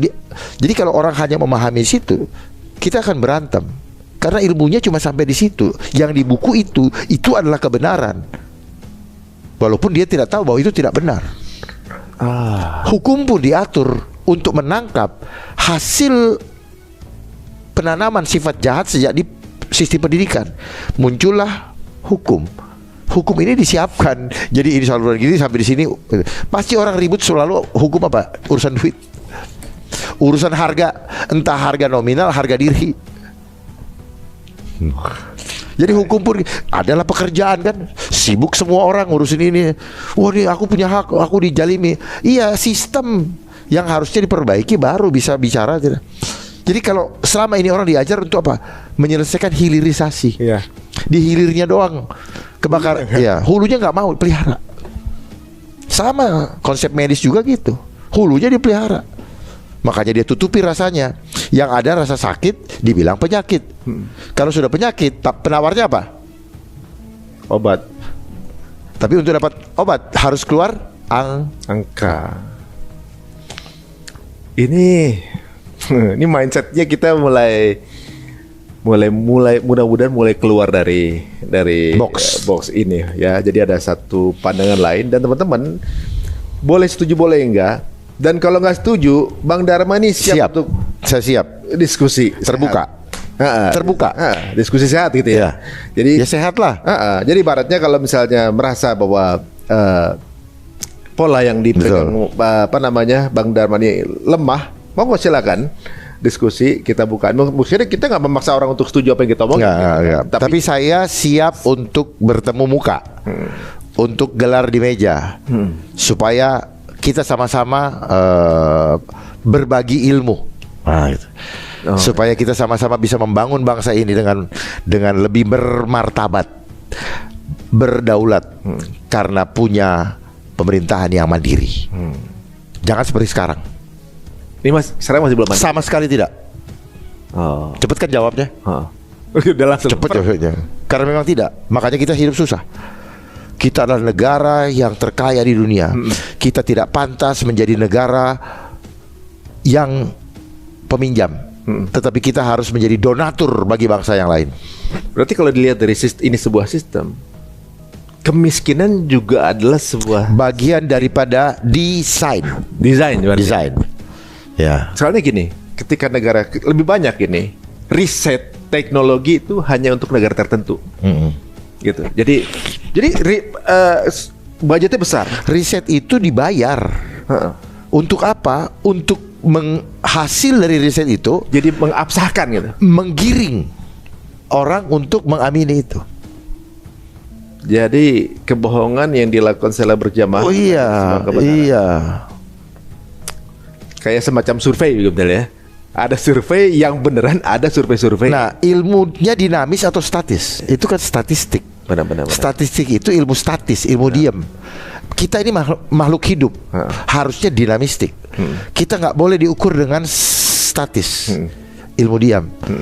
Tetapi sains mengukur bahwa kehidupan kita adalah kehidupan statis. Contoh, kalau orang lagi gak enak hati, pergi ke laboratorium untuk mengecek darah, hasilnya pasti buruk. Tetapi begitu dia lagi gembira, tensi, lagi ini, tekanan darahnya bagus. Ini yang saya bilang, kita adalah makhluk yang dinamis, makhluk hidup, ya, yang sangat tergantung dari mindset kita. Begitu mindset kita, tetapi sains tidak mau tahu itu. Sengaja dia bilang, lu makhluk statis. Ada kanker potong, padahal tubuh kita dinamis. Dia bisa, tubuh yang fitrah kembali, bisa menyelesaikan semua masalah yang ada. Dicuci bersih semua yang tidak ada. Itu ngukur juga angka lagi. Angka. Tapi angka yang kita dapat itu justru bikin tambah pikiran. Pergi ke laboratorium, bayar dengan harga mahal, periksa semuanya, yang keluar cuma angka. Pulang-pulang pikiran lagi. Bukan tambah enak. Gitu. Mikir lagi. Akhirnya apa? Kasih lihat harus bagaimana nih. Angka lagi. Yang dimasukin ke tubuh menyelesaikan enggak. Dia cuma menghilangkan rasa sakitnya, painkiller. Tapi dia sudah tersugesti. Gua sudah tenang. Ya, adanya. Dan disitulah muncul namanya placebo. Hal-hal yang ini. Jadi karena belief system lagi. Iya. Ini palsu. Ini. Tapi ininya bahaya latennya tetap tersimpan. Cuma terdikoy aja. Ya, nanti supaya nanti menjadi masalah berikutnya. Ketika usia berapa mereka bilang komplikasi. Sorry, gue nggak bisa lagi, udah komplikasi. Padahal ini kan proses panjang. Dari mereka yang dulu pernah melakukan sesuatu, memasukkan ke dalam tubuh si manusia, dan si pekerja kesehatan yang berikutnya, dia akan menampung, menerima residunya. Dia yang ngurusin, dia nggak merasa bersalah. Karena saya tidak menyalahkan mereka, karena mereka tidak paham. Sistem juga. Ya, bukan. Mereka tidak paham bahwa pekerjaan mereka ternyata seperti itu. Mereka cuma diajar bahwa seolah-olah mereka menolong orang. Jadi semangatnya menolong. Kenapa? Karena cuma sampai di situ ilmu dasar yang diberikan ketika mereka kuliah. Mereka tidak pernah belajar bahwa tubuh manusia itu hidup dari rohnya Allah. Nggak ada. Kesehatan itu, sehat itu kalau apa? Tubuhnya, organnya berfungsi dengan baik. Tapi kenapa organ ini bisa berjalan cengap-cengep, mesin ini bisa berjalan? Dari mana yang menghidupkan? Mereka nggak belajar. Mereka tidak belajar kalau ada internet dari sang pencipta yang menghidupkan itu. Makanya banyak orang yang dinyatakan sakit bertahun-tahun, bahkan 20 tahun, tapi dia masih hidup. Karena semua hidup mati kita ditentukan oleh yang menghadirkan kita di dunia. Jadi mulai sekarang saya mengencourage kepada semua pemirsa dan Mas Ari untuk hanya menyembah yang menghadirkan kita. Karena tujuan kehadiran kita adalah apa? Untuk menjadi media dari sang pencipta yang tidak bisa dilihat oleh mata, kasat mata, tetapi bisa kita rasakan, kita bisa lihat oleh batin kita. Gitu ya. Waduh, ini mindset kita lagi di apa namanya? Dibongkar-bongkar nih kayaknya ya. Jadi selama ini jangan-jangan kita salah dalam mengukur sesuatu. Di sini jelas banget bahwa kita seperti menuhankan angka. Seolah bukan seperti memang dibentuk menuhankan angka. Seolah-olah dari angka tersebut menentukan siapa yang lebih mulia gitu. Mungkin sebagai satu contohnya di depan manusia. Di depan manusia, bukan depan Tuhan ya. Jadi alat ukur bersama gitu. Karena angka orang bisa saling membunuh di sama saudara pun. Apalagi kalau udah urusan warisan. Wah, itu betul. Makanya. Sesama kawan saling tusuk. Sehingga muncullah istilah pengkhianatan. Dari angka. Dan orang yang merasa terhianati pasti sakit hati. Sampai ada istilah sakitnya tuh di hati sini. Sakitnya tuh di sini, masuk juga di situ. Muncullah hal itu jadi dendam dan seterusnya. Wah. Jadi ini semua permainan semua psikologi. Nah, tujuan tadi kembali sustainable itu adalah tadi yang endingnya akan disatukan oleh sistem digital. Fik. Ngeri juga tadi. Nah ini. Ketika semua nanti akhirnya digital, sekarang semua sudah tinggal satu. Apa yang belum? Itu yang paling di atas tuh. Healthcare. One health. Satu sehat. Yang dicanangkan. Satu sehat bukan sehat. Oh. Satu sehat kan one health. Iya. Dulunya peduli lindungi, ya kan? Yang tidak peduli gua nggak lindungi kan gitu. Biasa aja ya, Mas. Loh, ya. Mereka tuh kan kita bisa baca apa yang dia ini. Satu. Mereka ini dikasih sama misalnya gua pengendalinya. Bikin ini. Maksudnya dibalik itu kan itu. Kadang-kadang kan kalau kita bikin suatu nama kan cerita untung pasti ada maksud. Gitu. Pasti ada filosofinya. Gitu. Selalu ada pasti. Selalu. Makanya selalu ada logo, ada simbol yang menggambarkan udang di balik batu daripada itu. Semua ya ibaratnya. Ya, ini apa tuh penegak hukum ada kayak timbangan apa segala macam. Itu ada artinya untuk menghipnotis orang bahwa kalau lu sini hukum ditegakkan walaupun timbangnya rusak kan gitu. Ya kan? Walaupun buktinya MK saja timbangannya rusak tuh. Tapi orang mengatakan itu benar. Ya sudahlah, ya. Kita pilih jalan masing-masing. Benar itu bukan milik manusia, milik Tuhan. Mungkin benar secara sistem. Pembenaran. I see. Bukan dia bicara kebenaran, tapi dia bicara pembenaran. Pembenaran artinya tidak benar juga. Ya. Belum tentu makanya benar, gitu. Makanya metode akademis atau narasi akademis adalah konsep pembenaran dari hal yang dirasakan tidak benar. Undang-undang adalah legalisasi daripada sesuatu yang tidak legal.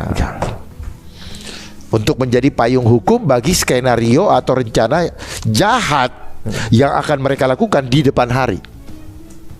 Nih, bertaruh saya harus bisa bicara bertaruh. Karena orang-orang kalau kita tidak bicara begitu, mereka bilang ini, saya siap bertaruh. Termasuk dengan pembuat undang-undang ini. Jadi kalau ada yang hafal, jangan tanggung-tanggung kalau bela rakyat, Pak. Ya, jangan takut berhadapan dengan siapapun juga. Saya bertaruh dengan yang buat undang-undang ini, termasuk Kemenkes, Budi Gunadi. Misalnya, mari kita bahas ini. Bang, misalnya ada yang hafal ini, kemudian merasa paham isinya apa segala macam. Saya siap. Ngobrol sama. Saya siap. Fasilitasi oleh Ari. Insya Allah saya fasilitasi. Ya. Jadi ini menarik. Kita kupas tuntas. Justru ini karena berkaitan dengan rakyat. Nyawa. Hah? Nyawa. Bukan masalah cuma makan perut apa, kan nyawa. Selama COVID kenapa suruh cuci tangan? Kenapa? Lah, Mas Ari suruh anak buah terus sudah itu. Apa nih? Cuci tangan. Iya, Bos. Itu semiotik juga tuh. Itu kan teori sains. I see. Padahal kita ini nggak perlu cuci tangan, nggak akan mati makan begini. Yang Tuhan inginkan tuh bukan bersih fisik tapi bersih jiwa. Di dalam jiwa yang kuat terdapat jiwa yang kuat berada di dalam tubuh yang sehat. Tubuh sehat atau jiwa kuat dulu? Jiwa kuat dulu, Bos. Karena apa? Itu yang dibilang pancaran nur. Kalau Mas punya perasaan lagi nggak sehat, lagi stres, dipanggil KPK, mukanya nggak kayak gini. Iya. Itu namanya pancaran. Tapi makanya wajah adalah cermin hati. Mata jendelanya. Kalau Mas lihat gambar yang gimana, mata Mas juga main mata. Dibilang apa namanya? Eye contact. Waduh. Dari mata turun ke hati. Apa yang turun? Spirit. Perasaannya. Bukan, itu perasaan terminologinya, tapi ada frekuensi yang turun. I see. Terpancar dan menggerakkan sel-sel untuk menghasilkan hormon yang menggerakkan tubuh kita untuk meraih desire yang muncul akibat kita melihat dengan mata. Paham? Kalau misalnya Bang, ada juga sekarang kalau dipanggil KPK udah pakai baju itu tapi senyum-senyum, berarti nggak ngerasa terancam itu? Ya karena atau berteman? Karena sekarang fenomenanya orang tidak merasa malu lagi. Ya, karena banyak kan, beda zaman dulu. Nah, atau bisa juga begini, bahwa mereka punya jaminan, ya cuman gitu-gitu aja gitu, gitu. Cuman gitu aja, nanti udah di sana bisa bagaimana gitu kan. Dan everybody know lah. Jadi, ya percuma kita berbicara, saya tidak terlalu suka berbicara parsial. Karena persoalan parsial ini muncul dari persoalan yang terjadi karena pengkondisian sistem. Sistem mengkondisikan keadaan begitu. Ada begini, ada begitu, ya. Jadi guys, sekarang ini kalau dari ngobrol sama Bang Dharma ini bahwa jangan langsung believe what you see ya. Jangan langsung percaya dengan apa yang kita lihat, tapi kita telah dulu gitu ya. Telah dulu. Kalau di Islam mungkin ikro ya, kita analisa dulu, dicerna dengan baik. Dicerna dulu. Bener gak sih ini? Ada kadang sesuatu yang kita lihat buruk, siapa tuh nggak buruk gitu kan? Kayak mungkin yang sekarang kita lihat, yang kalau tadi ngomongin angka ya Bang ya, yang sekarang terpola nih zaman-zaman pilpres kayak gini kan, kok keluar survei gitu, seolah-olah yang menang semua apa yang dilakukan dalam hidup ini semua industri. Kalau industri perlu apa? Perlu ada modal kan? Iya. Modal itu modal berarti ya, sudah bisnis. Iya memang. Karena konsepnya kan apa? Homo faber, manusia jadi budak pekerja. Jadi apa saja tubuh kita aja dimonetize loh. Dari mulai rambut sampai ujung kaki. Dari mulai cat rambut, alis mata, bulu mata, bola mata, softland, kantong mata, softland. Berapa kali ganti? Iya. Ya, anting, hidung, apa nih? Bibir dijahit apa? Sulam. Oh, sulam. Ini apa? Janggut. Belum kulitnya. Skincare. Apa namanya? Jenggot. Dagu. Dagu. Gigi. Terus turun lagi ke bawah. Terus. Ada semua. Industri. Cinta juga industri. Ah iya. Ini industri nih. Apa yang gak industri?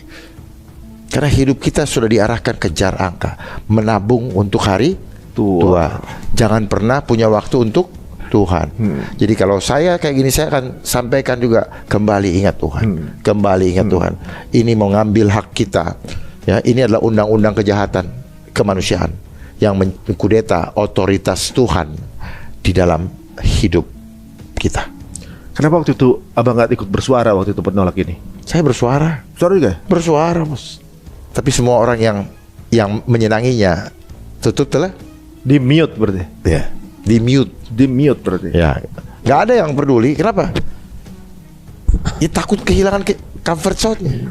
Takut kehilangan kenyamanannya. Comfort zone istilah mana? Dari siapa? Dari mereka. Main aman aja lah ya comfort. Iya. Ya banyak kan diantara kita comfort zone. Benar. Ya mungkin Mas Ari juga senang dengan comfort zone. Dan gak mau keluar dari comfort zone. Kalau perlu dibayar. Iya. Biar gue tetap di sini. Comfort zone kadang-kadang jadi build walls. Kita nggak mau ekspor. Padahal di situ killing field. Karena kita ngerasa udah nyaman. Kita menjadi orang tidak hidup. Orang statis. Bukan orang dinamis. Kalau mau itu kita harus keluar dari comfort zone. Menjadi sesuatu yang berbeda. Kayaknya nih bakal ada bicara lanjutan nih. Saya tuh tertarik banget sama apa namanya, ibaratnya sudut pandang yang berbeda, dan ini menarik. Karena kalau kita lihat, yuk kalau gitu kita coba, misalnya teman-teman ada yang punya sisi pandang yang berbeda, mau silakan berdialog atau juga mungkin berdiskusi. Karena dari apa yang diutarakan Bang Dharma tadi, saya tadi merujuk kepada sebelum ada pemilu ada banyak survei. Nah ketika survei tersebut itu juga angka. Dan pada saat angka di survei tersebut dikondisikan yang menang selalu si anu gitu. Seolah-olah masyarakat nanti kalau sering disebutkan, seolah yang menang nanti akan dia. Jadi seolah-olah penggiringan opini. Jadi penggiringan drama yang diinginkan. Benar. Jadi ketika nanti misal terjadi sesuatu, ibaratnya sudah sah gitu ibaratnya seperti itu. Jadi teman-teman semua perhatikan sejak kapan permainan survei ini mulai? Itu sejak apa tuh? Ya sejak mulai reformasi. Karena industri. Itu. Sejak kapan mulai muncul namanya PPATK? Dulu zaman belum ada PPATK, ada namanya rahasia bank. Ya, alasan kita simpan uang di bank supaya merasa aman sehingga tidak ada orang tahu berapa jumlah tabunganmu. Tetapi sejak ada PPATK, semua transparan dan aturan mengenai rahasia bank hilang dengan sendirinya tanpa pembatalan. Terus pegawai negeri juga dijebak dengan yang namanya LHKPN. Didahului dengan adanya pasal gratifikasi. Pasal gratifikasi membuat orang tidak boleh mengenal tidak boleh berharap sama Tuhan. Artinya rezekimu adalah sudah ditetapkan oleh negara, yaitu gaji. Gaji bukanlah rezeki. Gaji itu upah kerja. Rezeki itu sifatnya misteri. Tanggalnya nggak ajak, nggak tetap. Amountnya juga nggak selalu, nggak tetap. Itu. Jadi bedakan antara gaji dengan rezeki. Iya, sepakat. Nah, tetapi karena dia mau mengignore supaya jangan ada lagi yang berharap kepada Tuhan, pelan-pelan nih, maka mindset itu. Kalau mindset ini kan namanya permainan alam bawah sadar. Kalau kamu punya tabungan melebihi jumlah yang ditambahkan dari gajimu, maka itu masuk gratifikasi. Kamu harus sebutkan asalnya. Gratifikasi. Gratifikasi ya. Benar. Lalu pegawai negeri dijebak, suruh dicatat di LHKPN. Kalau orang punya tabungan 6, gajinya 2, maka yang 4 harus dibunyikan. Iya dong. Jadi terjadilah kebohongan nasional di banyak pegawai negeri. Jadi kebohongannya pun by system. By system. Akhirnya apa? Supaya bisa diributin kalau dia bohong. Ada lagi orang yang nyari-nyari itu, buka sini, wah jumlahnya segini, kok dia ini tidak sesuai dengan profilnya. Wah gini rame, jadi konsumsi mainan, jadi dagangan, masuk koran, wartawan juga nggak ngerti. Mana ada punya harta nggak bisa dimakan. Kalau dihitung dari gaji kan ada, nggak ajak, statis bos. Jadi seolah-olah kalau dia punya uang 5 miliar atau 10 miliar, ini harus bertahan sampai mati. Ngerti gak? Iya. Nggak ada yang dimakan, nggak ada yang kita kasih orang, nggak ada yang beli bensin. Cuma beri tabung aja. Seolah-olah itu nggak, bohong semua lah. Berarti sebenarnya itu taruhan sama saya. Berarti belum rezeki kita juga, nggak bisa dinikmatin.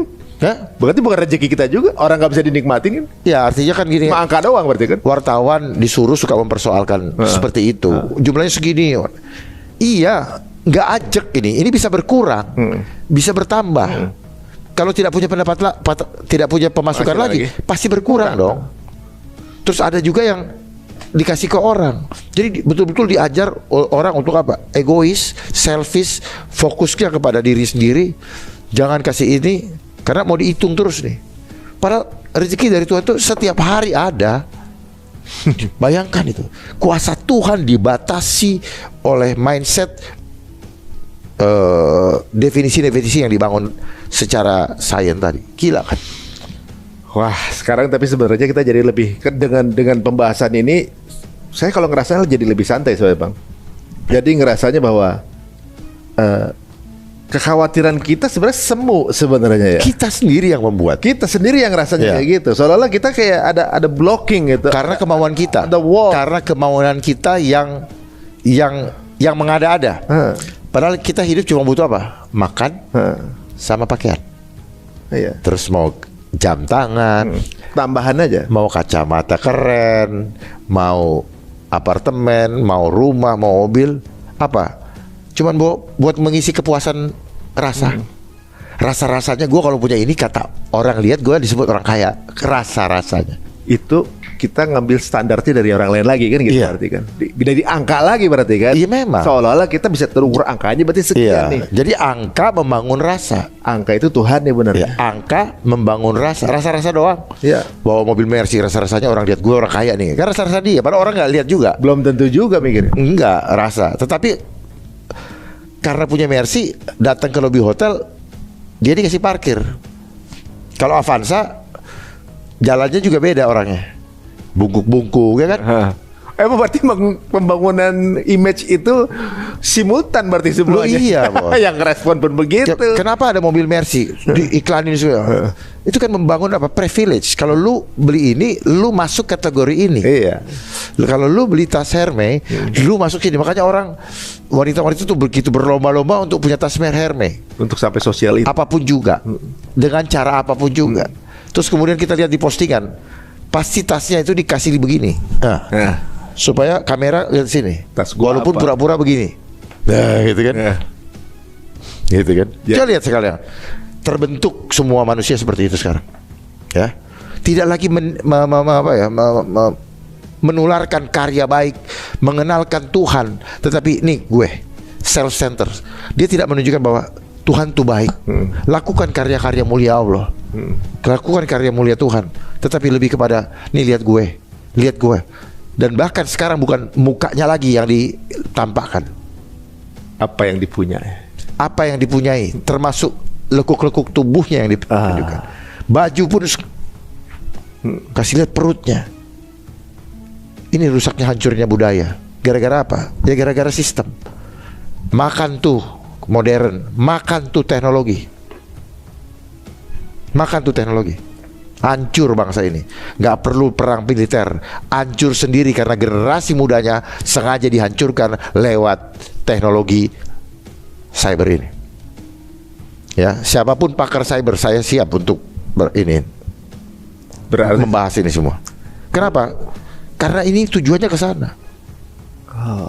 Jadi menghancurkan bangsa gak usah dihancurin. Makanya disebut artificial intelligence. Artificial intelligence ini artinya apa? Intel yang kalau dulu manusia kan dimasukkan untuk mengintai suatu wilayah sebelum dia kembali lagi untuk kita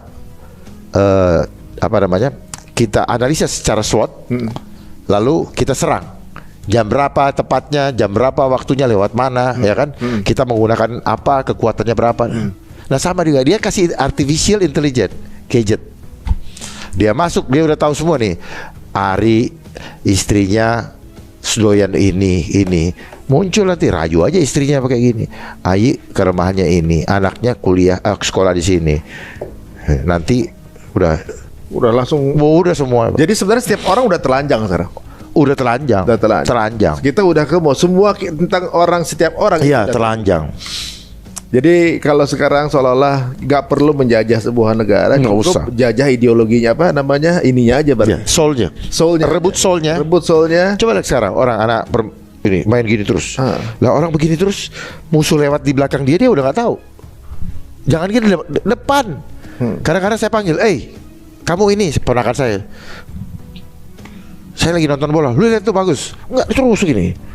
Cepat sekali. Tetapi kalau kita minta tolong, lambatnya minta ampun. Kenapa? Karena kognitif dia dilemahkan oleh gelombang yang ada di signal di jarinya. Setiap ujung jari kita ini, kenapa kalau dipencet itu ada signalnya. Nah ini dilemahkan ketika, makanya kan gini, ya main komputer kan. Nah itu merusak kognitif, melemahkan kognitif. Akhirnya apa? Ada sampah dia cuma lihat. Aku tahu kotor, jelek gitu. Tetapi mau ditaruh di mana, mau ditempatkan di mana, apa yang harus dilakukan, perintahnya nggak jalan. Kayak robot, ngerti nggak? Iya. Apalagi selama dipakai handphone harus disuruh forward, next, copy paste, baru dia kerjakan. Kalau nggak situ, jadi kebiasaan kita dilatih lewat itu. Paham ya? Iya. Berarti nggak perlu ngeluncurin tank, nggak perlu ngeluncurin peluru, nggak usah. Ini aja cukup. Udah. Pelurunya dari sini, meledak di sini udah. Meledak. Disuruh susah. Ya. Nah orang percaya COVID dari sini kan? Iya. Ya ini kan alat propaganda yang makanya sukses dia punya program karena ini semuanya informasi dari sini. Semua dan ini adalah kebenaran. Padahal dia nggak tahu. Makanya disebut informasi in dalam. Hanya orang dalam yang tahu form bentuknya ini atau benar apa tidak. Information. Bang, Paham ya? Kita bukan cocokologi waktu lagi kayaknya nih. Ini kayaknya menarik nih. Ini belum semua guys, ya. Banyak hal obrolan kita yang sebelum syuting tadi juga menarik untuk kita kulik ya. Tapi sekarang ini kita juga buka kesempatan teman-teman semuanya biar berdialog juga dengan Bang Dharma. Ini menarik juga. Jika teman-teman merasa punya analogi atau juga mungkin punya sudut pandang yang berbeda, beliau juga menerima masukan dan ngobrol terbuka. Dan memang tipenya adalah emang kepengen tahu lebih banyak kan sesuatu. Tapi jika ternyata sampai sekarang udah ada belum yang ngajak ngobrol? Udah belum yang ngasih pendapat banyak misalnya kan? Enggak, yang saya dengar kan cuma di media sosial. Enggak ada pernah ngobrol yang datang langsung. Justru pernah ada nggak? Yang ketemu langsung justru mereka yang mau tahu lebih banyak lah dari hal yang mereka anggap ini sesuatu yang baru gue dengar, ini yang baru. Sebenarnya saya bilang ini bukan hal yang baru, cuman kita baru tahu, beda ya. Sama seperti gini, banyak orang mengatakan bahwa Bang Ari orang luar biasa. Sebenarnya Bang Ari orang biasa, cuman banyak hal yang orang biasa sudah tidak lakukan lagi, Bang Ari lakukan. Contoh yang paling gampang, ketika kita senang berambil sampah, taruh di tempat sampah, orang bilang, luar biasa ini orang. Padahal ini hal biasa, cuma tidak biasa lagi dilakukan. Dengan cara ingin mencari tahu, maka akan menjadi tahu akan sesuatu. Namanya tabayun. Apa benar sistemnya seperti ini? Apa benar yang dijalankan? Apa benar pola ini ada? Monggo silakan dicari tahu. Biar penerusnya Bang Dharma banyak gitu ya. Masya Allah, luar biasa. Terima kasih Bang untuk waktunya. Ini luar biasa bikin saya sebenarnya. Mungkin orang kalau dengar ada yang pusing, saya ngerasa menjalani jadi tambah santai ngejalanin hidup ya. Kalau kita pegangannya udah langsung main di atas aja gitu, nggak terlalu takut akan sesuatu. Ketakutan itu normal-normal aja, tapi jangan terlalu berlebihan. Itu kan pola ternyata. Nah ini menarik dan tunggu sesi berikutnya dengan Bang Dharma. Ntar dulu, sebelum ditutup saya cuma pesan. Apa tuh? Waspada namanya WHO Pandemic Treaty yang akan di voting bulan Mei 2024 yang akan datang. Karena ini akan mengancam keselamatan rakyat, dan juga mengancam keselamatan jiwa dari keluarga kita. Kita akan kehilangan semuanya. Catat ini.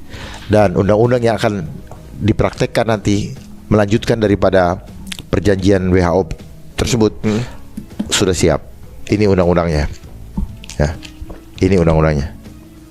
Saya akan tetap berjuang untuk menjaga untuk memperjuangkan keselamatan keluarga kita demi bangsa kita kembali bisa menjadi bangsa yang fitrah.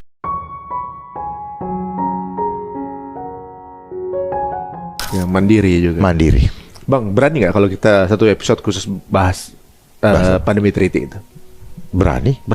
Saya pikir tadi kita udah mau bahas ini. Udah bahas juga ya? Ya enggak, saya pikir kita mau bahas ini pandemi treaty tadi. Sama ini. Kita bahas lagi. Oke, kalau gitu. Dan lebih cepat lebih bagus. Lebih cepat lebih bagus ya. Sebenarnya tadinya kita berharap apa? Para capres itu mau membahas ini.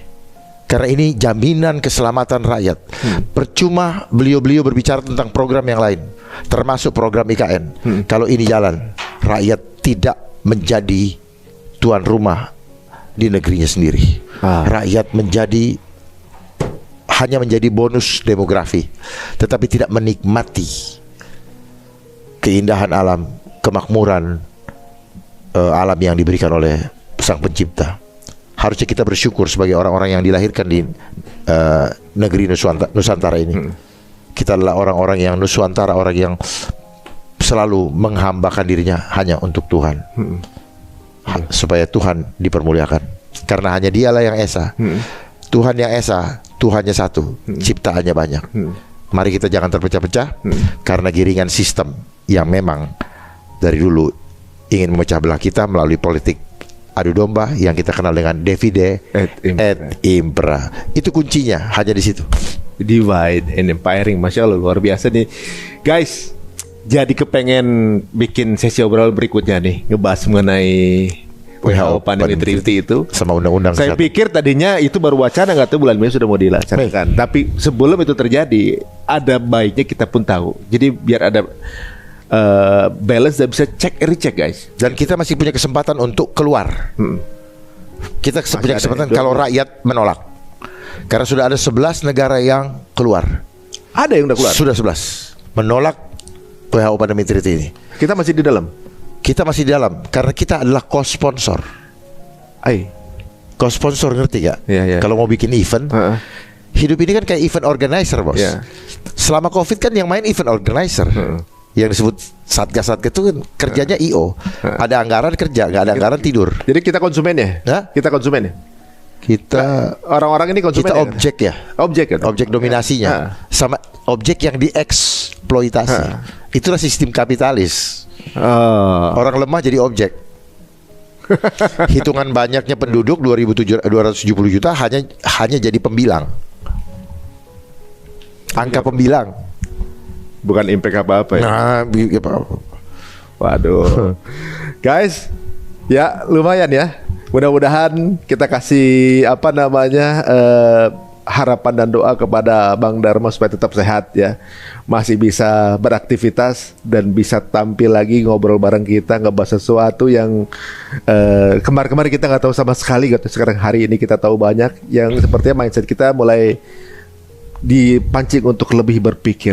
Sebenarnya ada rencana apa sih di belakang semua ini gitu. Apa kita termasuk bagian dari objek itu. Terima kasih nih Bang Dharma. Luar biasa nih masukannya. Sama-sama. Mudah-mudahan kemudian memancing para penonton kita untuk lebih cerdas dalam berpikir. Sampai ketemu lagi di episode berikutnya. Assalamualaikum warahmatullahi wabarakatuh.